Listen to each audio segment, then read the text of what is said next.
Nah, saudara sekalian, kita berjumpa kembali dalam kesempatan kali ini ya.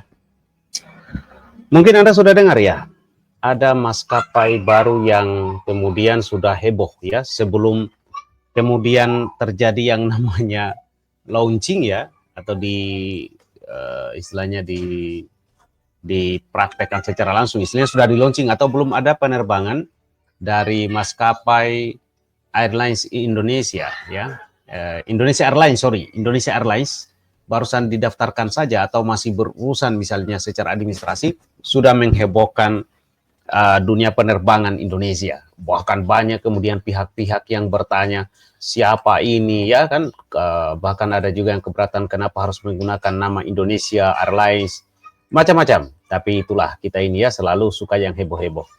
Lalu beberapa hari kemudian atau baru kemarin ya kalau nggak salah, muncullah sosok yang kemudian diwawancarai oleh salah satu stasiun TV.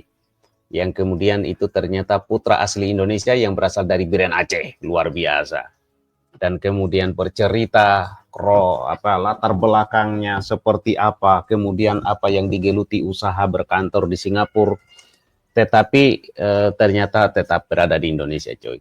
Bahkan putra Aceh ini mengaku bahwa Indonesia ini sebenarnya tujuan dari seluruh investasi yang ada yang pernah ditemui. Selalu mau ke Indonesia, cuman ada hal-hal tertentu yang kemudian mungkin yang kita belum bisa penuhi, yang belum bisa kita apa istilahnya sebagai salah satu syarat yang harus negara penuhi atau keadaan kebijakan dan segala macamnya. Oleh karena itu mari kita dengarkan saudara seperti apa penuturannya ya saudara tentang keadaan penerbangan menurut Putra Aceh. Nah, di sini uniknya. Saya juga nggak tahu kenapa banyak yang mengklaim itu. Kita ini sama kita. Raih ketenangan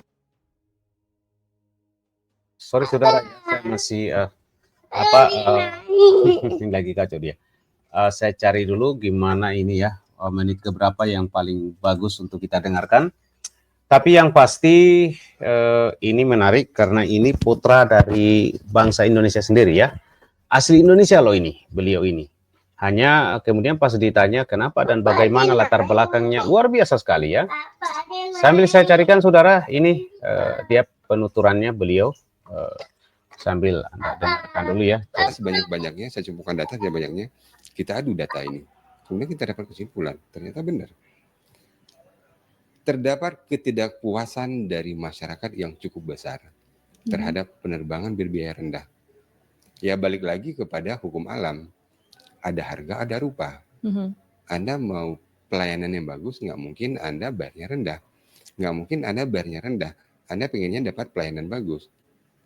Oke, makanya Indonesia Airlines akan menggrab premium market tadi itu dengan harga, berarti akan bagaimana nantinya? Nah, di sini uniknya. Luar biasa ya. Saya juga nggak tahu kenapa banyak yang mengklaim itu bisnis airline itu susah untungnya. Jadi saya bingung. Boleh dicek di semua data, di semua airline, Ya, tidak ada major international airline itu yang rugi. Terus Garuda Indonesia gimana? Cuma di Indonesia aja yang selalu teriak-teriak maskapai itu rugi, penerbangan itu rugi. Harus disubsidi terus sama pemerintah. Subsidi terus ya, luar biasa. Oke. Kisah nyata. Tahun 2023, Singapore Airlines kasih bonus karyawan itu ke semua level 8 kali gaji Luar akhir tahun. 2024 kemarin ini baru dikeluarin lagi bonusnya. Semua level karyawan dapat bonus sama 8 kali gaji. Pertanyaannya, apakah mungkin mereka rugi kalau mereka bayar bonus karyawan segede itu? Berarti kalau ada yang maskapai penerbangan rugi gimana tuh? Menurut Pak Iskandar, kenapa tuh? Kok ada yang bisa bilang rugi? Jadi kalau di dalam kalkulator saya itu impossible, nggak mungkin. Emirates nggak pernah rugi, Qatar nggak pernah rugi, Etihad nggak pernah rugi, British Airways. Oke, jadi itu juga yang membuat Pak Iskandar merasa yakin gitu untuk bisa membuka bisnis penerbangan di Indonesia. kita bisa lihat loh kondisi ekonomi kita mungkin yang sekarang sama tahun 2022 kemarin pas pertama kali Pak Iskandar baru mulai riset dan sebagainya itu berbeda gitu. Kita tahu sendiri secara dalam negeri pun ketidakpastian ekonominya banyak gitu ya dengan segala kebijakan-kebijakan yang ada. Secara global pun situasi sekarang juga penuh dengan ketidakpastian gitu. Bagaimana Pak Iskandar melihat apakah memang peluangnya masih besar untuk membuka bisnis maskapai penerbangan? Kalau saya selalu tersenyumnya gini kalau bercanda sama temen itu. Apa sih pasti di hidup ini? Nggak ada. Tapi Anda bisa mengukur masa depan. Ya, tapi pasti ada kalkulasi bisnis yang harus dihitung kan. Kita mau bisnis pasti pengen untung kan, Iya. Pak? Kita tidak bisa memprediksi masa depan. Benar, di tahun 100 tahun yang lalu. Tapi hari ini kita bisa menghitung masa depan. Dengan cara apa? Kenapa banyak bisnis yang gagal? Banyak startup yang gagal. Yang pertama adalah ada satu sifat manusia itu yang memang turunan langsung dari Nabi Adam. Sifat terburu-buru. Ini udah turunan dari Nabi Adam. Sifat ini terbawa terus sama manusia. Semua pengen cepat-cepat. Semua pengen disegerakan. Buru-buru. Nggak mikirin bagaimana untuk menyusun rencana yang matang. Tidak melakukan studi kelayakan sebagus mungkin. Ini kan jadi dasar. Studi kelayakan ini adalah dasar. Sebuah proyek itu layak ataupun tidak. Feasible or not. Layak secara operasional, belum tentu layak secara komersial. Layak secara komersial, belum tentu layak secara finansial. Nah, layak secara finansial, belum tentu layak secara yang lain. Nah, di semua kelayakan ini kan harus diukur, harus dihitung, dan harus dikaji. Nah, dan mengkaji ini nggak bisa satu kali, harus berkali-kali. Oke. Di sana kita dapat jawaban. Setelah semua studi kelayakan ini dilakukan, dan kita minta dilakukan perbandingan-perbandingan, dan kita dapat satu angka, di angka itulah kita memutuskan layak ataupun tidak. Once kita menentukan ini layak, kita nggak akan mundur selangkah pun. Oke, jadi dari hasil studi kelayakan mungkin bisa kita tahu juga gimana nih hasilnya tentang market di industri penerbangan di Indonesia. Kenapa ini masih menjadi begitu menarik gitu untuk berbisnis penerbangan di Indonesia? Karena bisnis Indonesia itu paling menarik adalah karunia dari Allah itu. Indonesia itu diletakkan di antara dua benua dan dua samudra. Menarik. Pelajaran SD. Jadi menarik. Dasar bisnis aviasi Indonesia yang paling menarik. Jadi secara Indonesia terletak pergerakan di antara manusia. dua benua dan dua samudra. Ya. Oke, menarik. Ribuan pesawat Ya, terbang lewat Indonesia setiap hari. menarik. Oke. Numpang lewat. Penumpangnya numpang lewat. Ya, jadi lokasi dari Indonesianya sendiri itu sudah menjadi suatu keuntungan ya. Ini adalah lokasi yang sangat strategis gitu ya untuk bisa menggrab peluang berbisnis penerbangan ini. Begitu bukan, Pak? Ya, sekarang gini, saya perbandingkan. Tidak ada penerbangan direct dari Jakarta ke Paris. Oke. Saya tidak bilang Indonesia salah mengelola aviasi. Oke. Tapi kalau saya boleh bilang, masih belum Ya, maksimal ya, mengelola bahasa- bisnis aviasi. Bahasa Padahal halusnya gitu. aviasi ini Nggak ada yang dikelola salah. dengan maksimal. Revenue bagi negara itu luar biasa gilanya kalau saya bilang. Oke. Yang tadi saya sampaikan, revenue Soekarno-Hatta dengan revenue Changi itu gila-gilaan. Changi itu luar biasa gilanya, revenue-nya dia. Makanya pada hari ini, dia lagi bangun Terminal 5. Iya. Oke. Terminal 5 Changi ini saya kasih bocoran. Sebesar 1, 2, 3 terminalnya dia sebelumnya. Wow. Segede apa bandaranya dia. Karena dia sudah menghitung berapa penumpang yang dia akan bawa ke Changi. Apa sih bedanya Changi sama Soekarno-Hatta?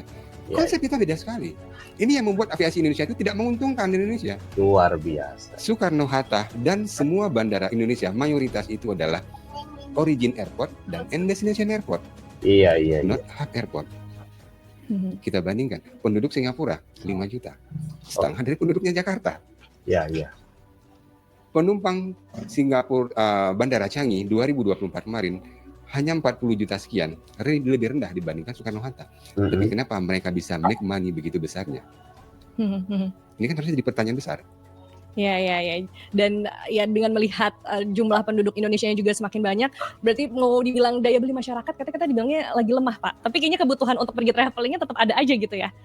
Sebenarnya ini satu bocoran. Di Indonesia Airlines, di studinya kita itu, penumpang yang kita bawa dari Indonesia, yang kita targetkan itu hanyalah 20%. Oke. Kita tidak menargetkan penumpang dari Indonesia. Oke. 20%. Kecil. Dari mana datangnya penumpang kita yang 80%? Itu adalah rahasianya. Itu rahasianya. Oh, Iya. nggak bisa ya dibocorkan. Tapi Itu adalah dari rahasianya. studinya kita sangat optimis. Dalam 5 tahun pertama, kita bisa bawa dengan target okupansi 70%, kita bisa bawa 4,4 juta penumpang. Luar biasa. Dari 4,4 juta penumpang itu adalah hanya 20% dari Indonesia. Sisanya adalah dari seluruh dunia yang akan bertransit di Soekarno-Hatta Jakarta. Baik, Itu jadi poin. itulah justru jadi impian besar dari Indonesia Airlines ya, Oke, luar biasa guys ya.